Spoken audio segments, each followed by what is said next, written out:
Good afternoon, everyone, and welcome to the 2019 Ann Schneider Lecture. I'm Richard Roos Collins, a member of the steering committee that puts on this lecture series.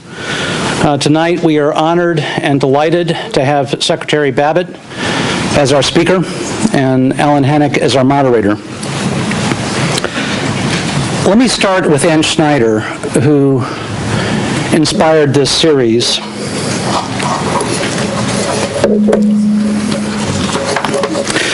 Ann was one of California's best water attorneys from 1977 until her death in 2010. She began with Governor Brown's Commission on Water Rights in 1977. She became the first female partner in Downey Brand, and then she founded her own firm, now known as Ellison, Schneider, Harris, and Donlin. To give you some sense of her capacity, at one point in her career, she represented San Francisco, East Bay Municipal Utility District, and the Metropolitan Water District all at the same time. Ann lived life to the fullest. She and her former husband, Bob Schneider, who is here, had two wonderful children, Charlie and Logan, who unfortunately cannot be here tonight, although they are regulars at this series. She was accomplished in mountaineering, cycling, sailing, biking, and rafting. She tended to do each of those things to the extreme. For example, she did double centuries in biking in Davis. Ann lived with a purpose. She used to tell a story about once she was halfway up El Capitan, and she asked herself, why am I here? Of course, there's only one answer to that question when you're halfway up El Capitan, so she finished that ascent, and then she took up other sports where she knew the answer.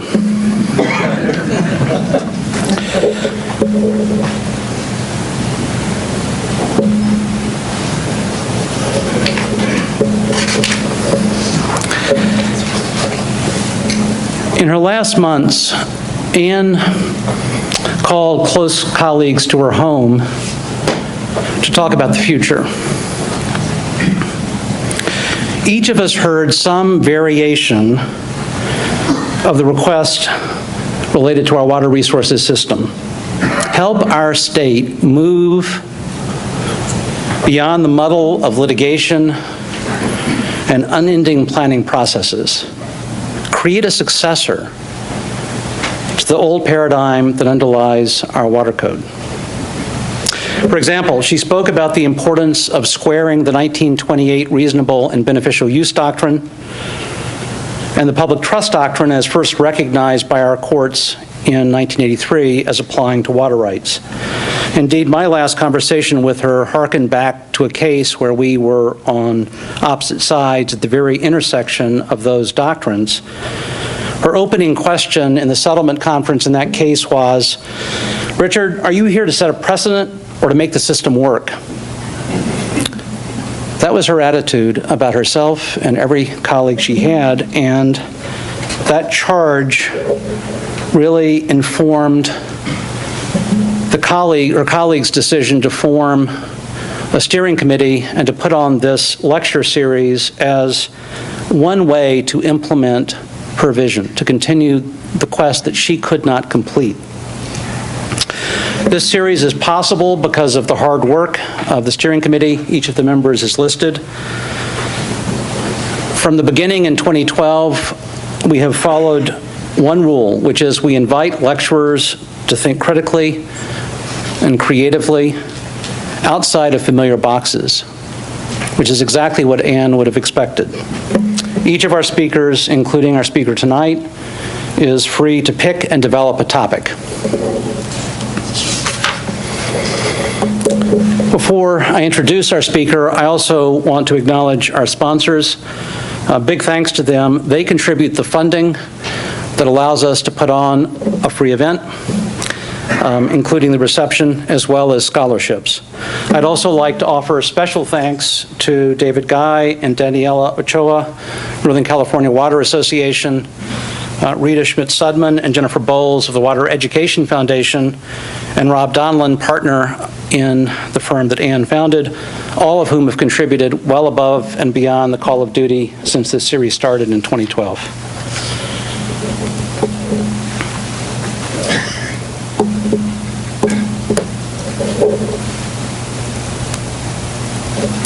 Here are our past lectures. We've had a remarkable series of thought leaders, beginning with Justice Roby. And by the way, the lectures are available both in print and video form on our website. So with that, let me turn to this evening and our speaker, Bruce Babbitt. You may call him Mr. Secretary or Governor or Bruce. He will answer to all. I will call him Secretary. Secretary Babbitt began public service as the Attorney General of Arizona from 1975 to 1978. He was the governor from 1978 to 1987. He helped create the Arizona Department of Environmental Quality and Arizona Department of Water Resources. And he steered the passage of the Arizona Groundwater Management Act, which remains the most comprehensive such regulatory program in the country. He was U.S. Secretary of Interior from 1993 to 2001. He led efforts to adopt the Pacific Northwest Plan, the Everglades Restoration Plan. He helped persuade Congress to enact the California Desert Protection Act. He worked with President Clinton to designate 22 national monuments, and he helped reintroduce wolves to Yellowstone. He's spent so much time in California, we might almost call him a Californian. He was instrumental in the 1994 Bay Delta Accord, and in 2016 to 2018, he came back at the direct request of Governor Brown to be Governor Brown's mediator in the negotiation of the voluntary agreements to inform the Delta Water Quality Control Plan. Ellen Hanak will be our moderator. She's the director of the Public Policy Institute of California Water Center. Under her leadership, the center is really the go-to thought leader in water resources management. I sometimes think that Ellen must work 24/7, that or else her staff must in some combination, because they are always putting out the next publication, pushing us forward. I think Ann would have been proud to have Ellen moderate this panel. And by way of background, Ellen is an economist who served on the President's Council of Economic Advisors and also World Bank. So here's the structure for tonight. Secretary Babbitt will provide his thoughts. Then Ellen and he will sit and have a discussion. And then we'll open it up for your questions. And of course, afterwards, we have a reception at the Crocker Mansion, which is just next door. So with that, please join me in welcoming Secretary Babbitt.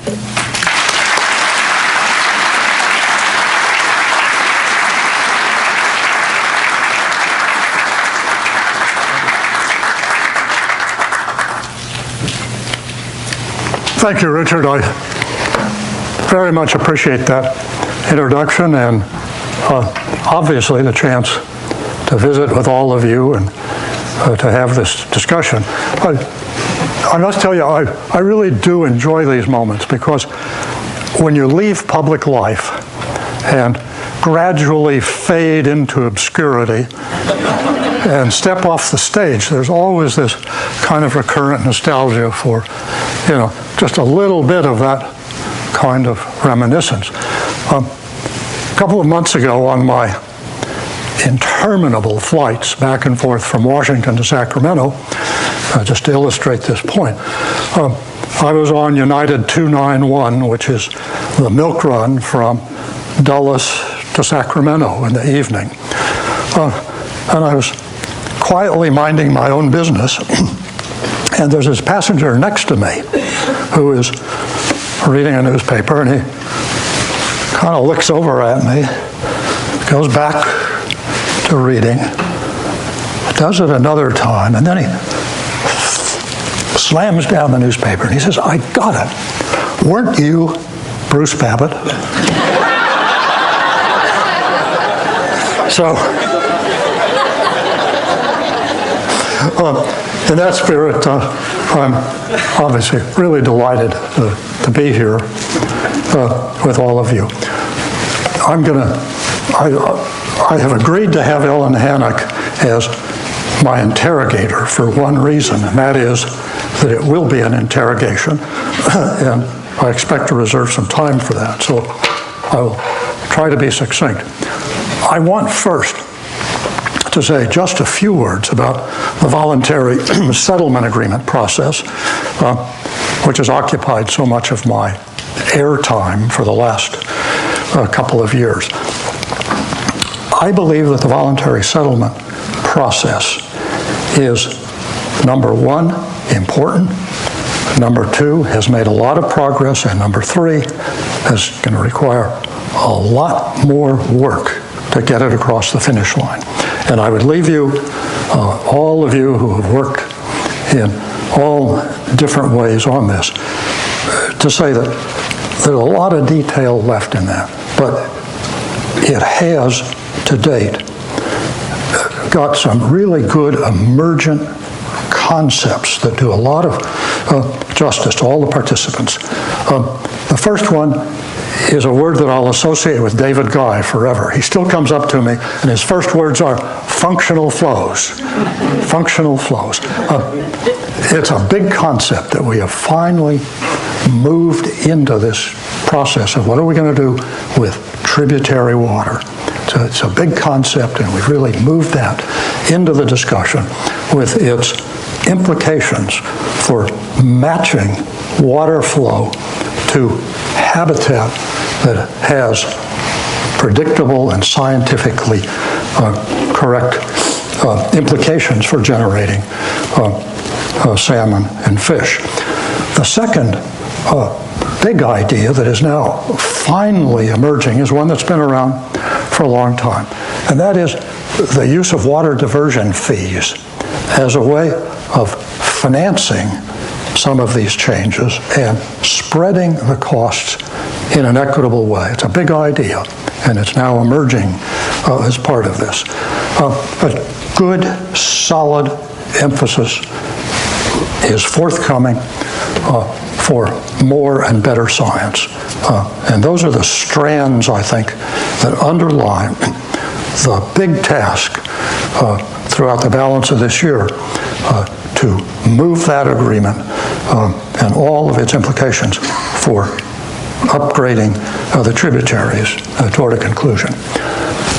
The other thing I would say about the voluntary settlement process is something that we have to emphasize again and again and again, and that is talking to each other, listening, communicating. These are big issues, and the problems are real, and the way we allocate water is deeply ingrained in all of the things we do in this state and has generated endless controversy and will in the future. But as long as we are talking and listening and relentlessly recognizing the importance of process, of that process, I got to tell you, there were a lot of weeks out here when I'd walk away from those meetings at Downey Brand for, the 30th consecutive meeting, listening and saying, we're getting nowhere. I'm sick and tired of this process. I'm going to go and hand in my resignation to the governor and never come here again. I get on the airplane and I go home, and we're at it again. And all of the participants, I think, understood that, and I just admonish you to continue to talk and work, and do not yield. Don't give up. Keep at it. Now, I was thinking about Justice Roby, who gave the first lecture in this series, and I was reading his initial lecture from back at the end of the Lincoln administration, or whenever it was. And he said, we honor Ann Schneider by talking about the big picture and trying to get above all of the specifics. And I'm going to try to honor what Justice Roby said. And if I'm walking over the edge, let me do it. I just want to do some real speculating about what it is that the Bay Delta water uses, allocation, and futures are all about. The underlying problem that I've begun to understand after my time here is we deal with the Bay Delta piecemeal. We do it one issue at a time. We work in stovepipes. We promote endless conflicts because we do it one issue at a time with multiple agencies, multiple stakeholders from urban, agriculture, environment. And we have kind of created a culture of perpetual conflict. Problems do get solved, none of them won't always come together, but it's a tremendously dysfunctional process. Regulatory silos, state-federal conflict, the rules are always being challenged. And I want to try to sort of look up and think, isn't there some way we can move forward toward a more unified vision of what the framework is, not a lot of specific rules, but kind of what the framework is in which all of these specific conflicts seem to go on endlessly. I'm going to give you 5 or 6 examples of why I think it's important and of the kind of conflict I'm talking about. I'm not going to put a lot of numbers on what I have to tell you now because that's not the point. The point of what I have to say in terms of illustrating conflict is just to let you think about all these separate stovepipe tracks. The first one is what's known as the reconsultation. This is the big one coming on because the Trump administration has decided as a political statement that they're going to revive the BIOPS that govern so much of Delta water transfers, the 2008 and 2009 BIOPS. That process is underway. It has huge implications for the future of this Bay Delta and for conflict. What David Guy has told me is that his analysis is that those 2 BIOPS, 08 and 09, have affected about 1 million acre-feet of annual export. Now, I don't know if that's the right number or not. I just say that, just make a point to you that this reconsultation has enormous consequences. And unfortunately, it's a political process. It lacks integrity. The Interior Department and the Bureau of Reclamation have been driven in a straight, fast line from the president's insistence that I want an outcome, passed down to the Secretary of the Interior, passed down to a bunch of incredible decisions, fast-tracking a biological assessment, which in a couple of months has been compressed into a process that has yielded some 850 pages. Scientists under political pressure at all levels, listening to the President and the Secretary of the Interior. And what the outcome of that is uncertain, but it's going to have huge implications. It's a classic stovepipe. The outcome is surely going to be upsetting those biological opinions with a big effort to push more water through the Delta pumps. Ironically, that process, lacking integrity, is going forward at the very time that the subject matter of the most important BIOP, the 2008 BIOP, the Delta smelt, may be functionally extinct. Now, I don't know how many of you have heard that, but the fish biologists are now saying that there's an increasingly high percentage of chance that the Delta smelt will be extinct. And the Interior Department and the regulatory agencies are going ahead without even considering that. The Fish and Wildlife Service is AWOL. They're nowhere to be found in this process. And we're going to have another incredible collision that calls into question the single species focus of the Endangered Species Act and asks the question, why are we upsetting the system with none of this being treated seriously when there are alternatives? The multi-species analysis of the ecological needs of the Bay Delta can be put together. But the federal government has chosen to take an adversary position to the state. And, okay, I'm going to give you 6 examples. I'll slow down and move on. The next silo issue is water fix. Now, water fix has a shape-shifting history. It's now into iteration number 3. I'm personally sympathetic to the case that is being made for some kind of conveyance solution. But interestingly enough, in terms of these stovepipe issues which affect the balance of allocation, there's an issue here that really isn't getting much attention. And that is, it's an issue of semantics. The Met is saying water fix does not involve more export water. Water fix is an attempt to put together a hypothetical future baseline from which we will maintain a stable level of exports. That has implications for every single allocation decision that is being made in these stovepipes in all of the other areas.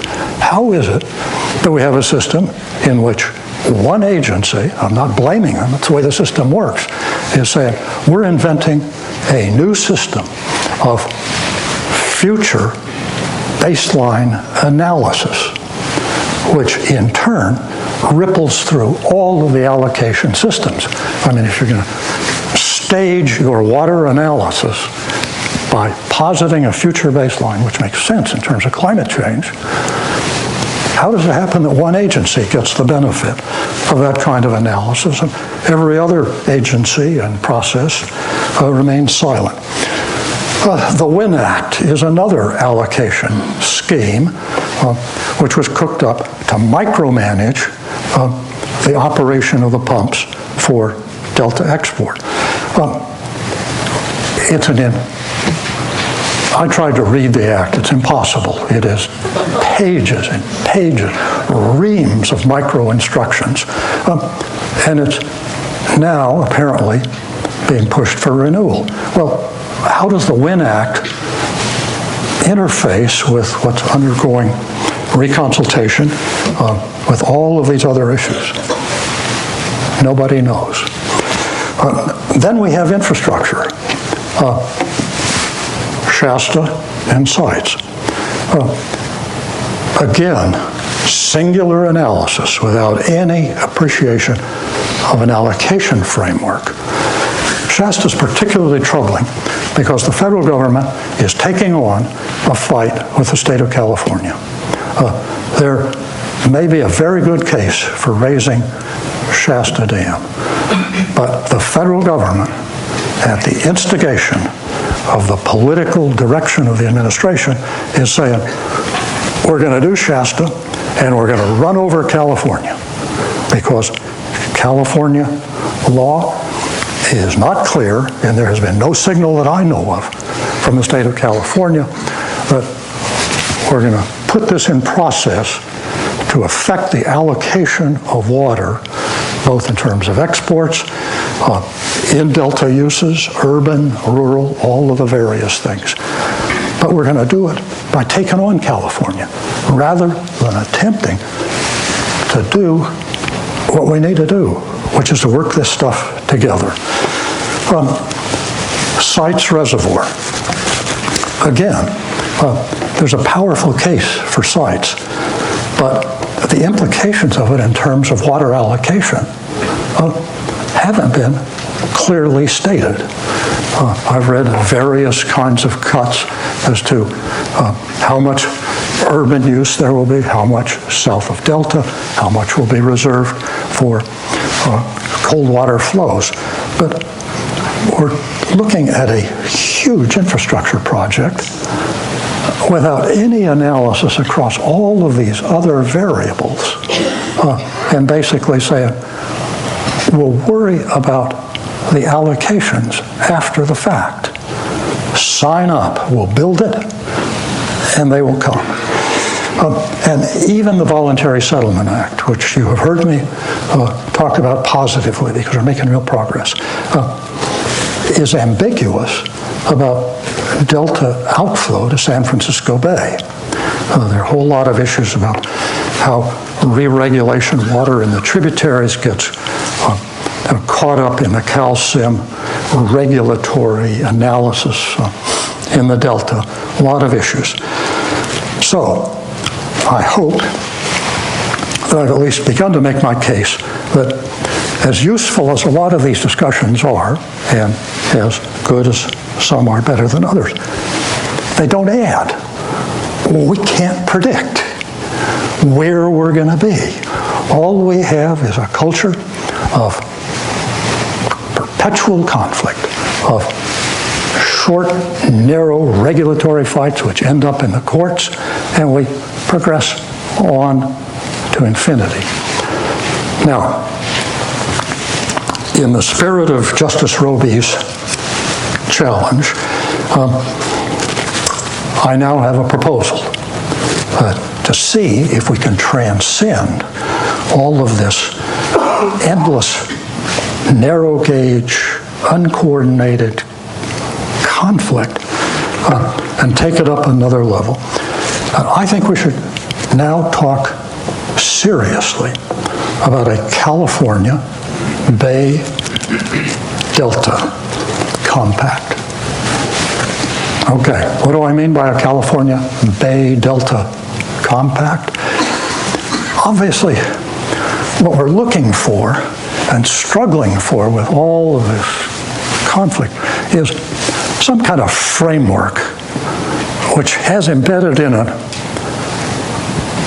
some general workable principles of how we allocate the Bay Delta resource among all of the different uses: fisheries, environment, urban, rural, exports, Sacramento Valley agriculture, agriculture south of the Delta, all of that. And the place I turn when I think about that is interstate compacts. We have, over the last century, evolved a really interesting process. When states get into these kinds of jams across boundaries, we have evolved what are known as interstate compacts. It's a process which is authorized in the Constitution, and it's been worked out, a process by which disputes are resolved, not in detail, but frameworks are set up in which the process of moving into the future has a little more order to it. And as I look at interstate compacts and say, why does it have to be between states? Why can't you have such a thing as an intrastate compact in which all of the various stakeholders find a pathway to converge upon a framework? Now, once I get that far, I say, let's find an example. And lo and behold, in my mind, the best example involves California. It's called the Colorado River Compact. The Colorado River Compact, which allocates water among 7 states and Mexico, has been in place on the ground for a half century, for 50 years. And during that time, there has been no significant litigation. Prior to that time, there was nothing but litigation. There's been no significant litigation. The states within the framework of the compact have learned how to work within that framework, and remarkably, it's the Bureau of Reclamation that has played an enormously positive role in making it work. Absolutely at variance with, I think, well, you've already heard me characterize the Bureau's role in Northern California. Absolutely at variance with that. The Bureau has partnered with the states and made this compact work in the most difficult of circumstances. The so-called drought contingency plan that is now being negotiated on the Colorado River is an excruciatingly difficult thing because they're dealing with delivery cuts of water that are absolutely unimaginable in normal times. And there's been no litigation. And the process goes on, and California, among others, has benefited enormously from the smooth operation of resolving allocation within a framework that sort of provides an appropriate setting. Now, if you follow me this far, I can see the questions arising. Well, that's the Colorado River. That's an interstate compact. That's not California. There are all these differences. That's federal. I can just see all the questions. What I'm asking you to follow me through to a brief conclusion here is a look at the concept behind an interstate compact and see if it isn't in fact possible to think of how the concepts, not the specifics, could be imported toward thinking and debating the idea of a California Bay Delta compact.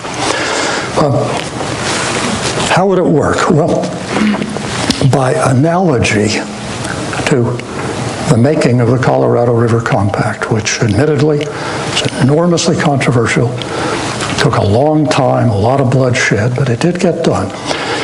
It starts with, in its intrastate, analogous kind of operation.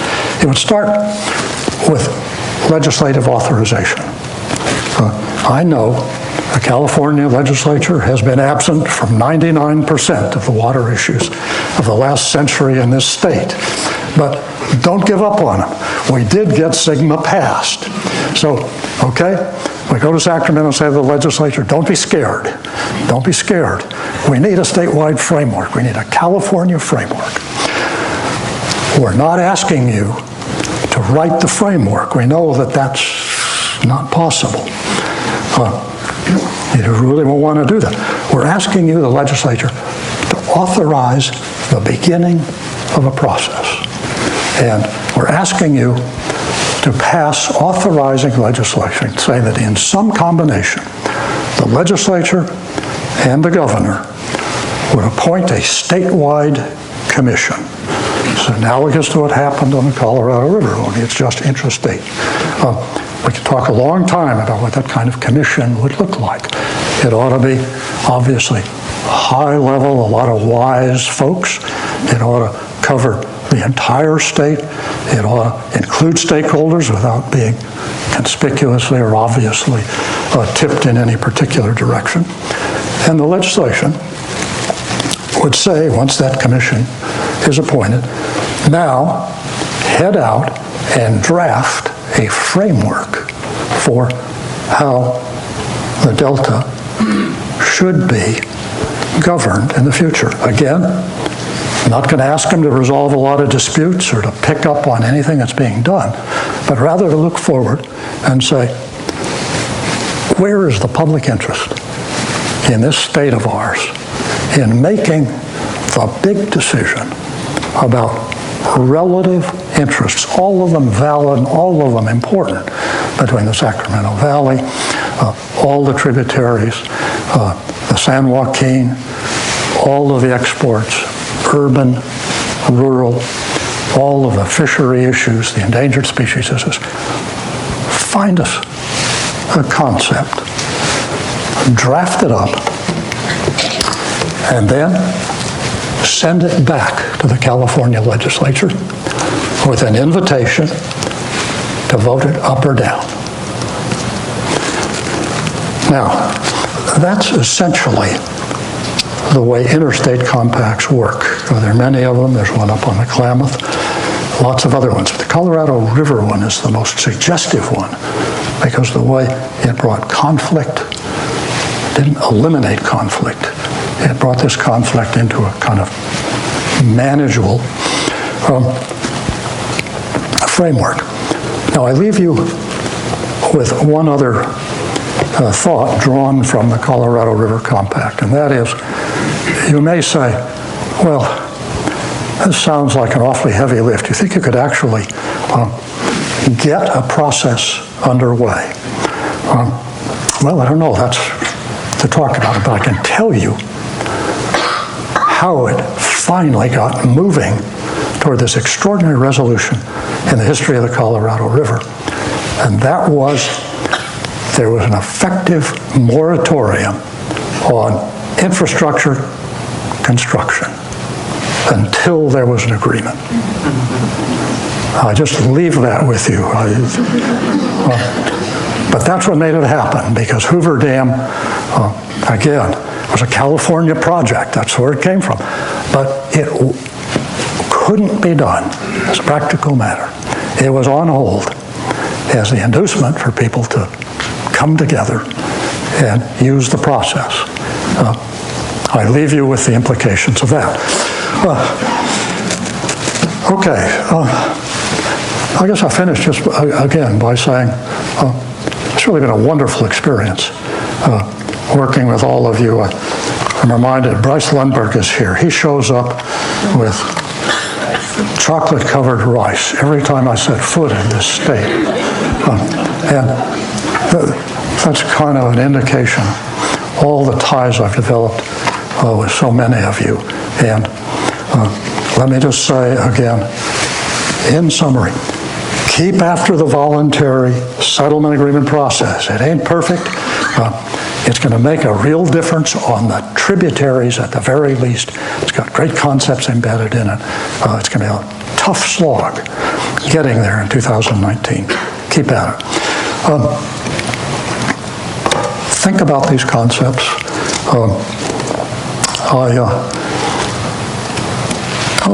I'll leave it there, except to say, I leave thinking of that line from Hotel California, which says, you can check out, but you can never leave. And that's the way I feel about your state. Thank you.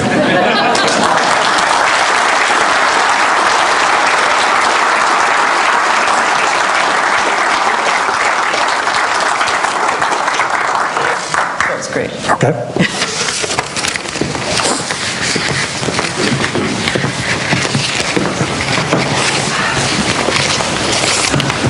So we talked a little bit beforehand, but then a little bit earlier today, Bruce told me he completely changed his talk. So the questions that I had been thinking about, I have to bear with me. I'm going to be ad-libbing here, but I want to start by saying that was great, and you are clearly an optimist.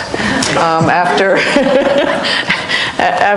the many flights and the many miles spent traveling around to California and traveling around, and when I got the invitation to come and join Bruce in conversation, I was super excited, both because I love talking with Bruce, but also this is Bruce unmuzzled, right? Because part of his deal over the last couple years was that he could talk to everybody and anybody, and actually that was part of what you were aiming to do, but you could say no to every single invitation to do public speaking, which I don't know whether that was really part of the deal or whether that was just no, Ellen, basically that's right. I figured, my role last 2 years was to keep my mouth shut, except in discussions with the principals. I'll tell you, it was really hard. I mean, a politician, 2 years without talking to the press. So now But here we are. Now we have it. I'm getting my revenge now, as you can see. And you had a lot of pent-up thoughts to share publicly too. So this is a very exciting idea to me. I'm also an optimist. So I guess maybe, I mean, you gave a little bit of a roadmap for, all right, where do we get started on the state side of this. I want to explore some aspects of kind of what those ingredients might be, but I want to, before we get into that, I want to talk about our federal friends and kind of what, I mean, this is different because it is intrastate, and you mentioned some tensions right now. I mean, sometimes the federal agencies are great partners also in managing the system, but how do you envisage sort of the federal law and the federal role relative to, you know, if California were to do this? Wow, I should have done this without setting up a question and answer session. Ellen, that's really a key issue. As I see it, the reason California has had such a unique history with federal-state relationships is because of the way that the Central Valley Project came about. Most reclamation projects around the West kind of came together in a more integrated way. Because of the historic inability of California to go forward with the Central Valley Project, it kind of got put over here as kind of a federal province. And we've got this remarkable duality of a state and a Central Valley and a federal project running side by side. And it has created a certain kind of proprietary feeling on the part of the federal government and a certain kind of tension between state and federal. Now, to give you a short answer, there are obviously a lot of issues that would come up. Suppose you've got a California Bay Delta compact. What about the Endangered Species Act?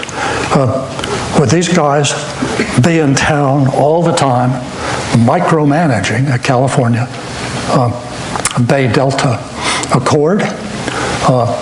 What about all of the EPA issues? My answer to that would be, if California could come up with a compact, a framework compact, I guarantee you that history says that the federal regulation would be backed off. It wouldn't disappear, but it would have to take account of a framework statement by the sovereign state of California that this is the lens through which we view and allocate our water resource. And at that point, I think a lot of these regulators would start not to abandon their role, but to understand. I mentioned the Delta smelt as one example of that, where I think the federal government is totally out of sync, and in the right circumstances, can move in a more interactive and useful direction. So this is a good segue to the next question I wanted to ask you, which is, to me, if I look at the Delta, I feel like urban and ag water users have been adapting over time and can kind of figure out how to divide the waters, and that's been flexible over time, and we see trading happening, and we see possibilities for joint investment projects and so on. The big challenge to me is really about the evolving understanding of the ecosystem and how much water at what times we need in that system, and so that goes squarely to kind of Endangered Species Act issues, but you know, beyond that, to water quality law as well. You were in Interior and at a time when there was a lot of creative thinking about the Endangered Species Act and how how to make that work in a more modern and flexible way. And I guess, so a question for you is thinking about the changing climate, and I mean, delta smelt troubles are probably related to that, but also just sort of what we're having to face as we're thinking about a framework. This is less about dividing water between different parts of the state, and it's more about the ecosystem and everybody else. How do we go forward and think about the law with this and practice? Well, I started thinking about that listening to you give a speech in Davis, in which I heard you or Jeff Mount or all of your gang down there saying what the Delta ecology needs is a water right or a water block that could then be flexibly used to work across these issues over time, accounting for the changes of climate change and all of this. But that's a pretty interesting idea. The environmentalists get nervous whenever you say quantify. But at the bottom of this, there has to be some approach toward that kind. Look, we've got a magnificent resource. There's not enough for optimum results for everybody, so we have to kind of get there. Now, in terms of the ecology of the Delta, the voluntary settlement